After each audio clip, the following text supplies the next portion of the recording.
Adama Gaye a passé la nuit au commissariat central. Ce matin, il va retourner devant le procureur de la République.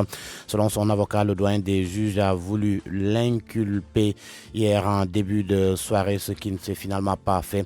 À ce propos, Maître Khourey Chiba au téléphone avec Fama Dion. Je confirme sur les coups de 20 heures passées, alors que M. Adama Gaye était donc programmé pour passer la nuit au commissariat central. Il en a été extrait sur ordre du siège du tribunal, je suppose du doyen des juges, et donc on nous a signalé son acheminement vers le tribunal. Et voilà, sur ces entrefaites, j'ai essayé de joindre M. le doyen des juges, puis son greffier, qui m'a confirmé qu'effectivement M. Gaye faisait route pour être inculpé dans la juridiction. Il m'a passé le doyen avec qui j'ai conversé et je suis immédiatement, sans désemparer, dirigé également vers le tribunal. Donc je suis retourné au tribunal que j'avais quitté 2 heures auparavant. Et voilà, le doyen m'a expliqué qu'en réalité il y avait un dysfonctionnement au niveau de l'administration pénitentiaire qui a fait que les éléments de cette administration se sont précipités de faire partir M. Gaye au commissariat central. Maître Khourey Chiba, avocat de Adama Gaye. Affaire Taïb Socé Diamra et des organisations religieuses demandent le soutien des Sénégalais pour permettre aux prêcheurs de rembourser la somme de plus de 100 millions de francs CFA pour laquelle il a été à nouveau envoyé en prison par contrainte par corps. Mme Maktar Gaye de l'ONG Diamra appelle à l'aide, déclare qu'un compte a déjà été ouvert pour cela.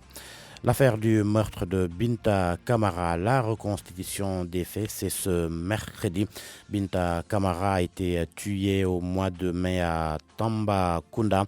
Le présumé meurtrier, Alun Badara Fall, est un proche de la famille. Cette révélation de l'enquête de l'Office des Nations Unies contre la drogue et le crime, 30 000 enfants mendiants circulent dans les rues de Dakar et ils rapportent 5 milliards de francs CFA au Serigne Dara. Les résultats de l'enquête ont été présentés hier.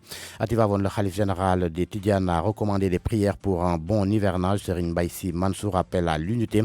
Il demande par ailleurs aux jeunes de soigner leur langage et de respecter les anciens. Le Khalif des Tidjanes a tenu ses propos lors d'une audience qu'il a accordé au ministre de l'Agriculture. L'actualité hors de chez nous, le chef d'état-major de l'armée algérienne a rejeté hier les mesures d'apaisement demandées par le groupe de médiateurs pour lancer les consultations sur les modalités de la présidentielle. Ahmed Gaïd Salah a déclaré que ce sont des dictats et des idées empoisonnées d'hommes d'affaires proches de la famille d'Abdelaziz Bouteflika.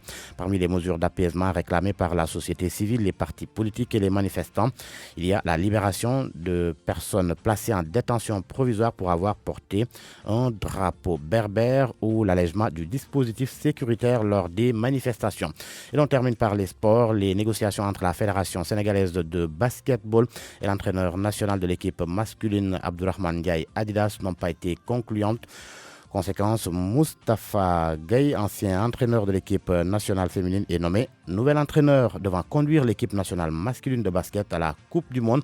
C'est ce que fait savoir la fédération à travers un communiqué.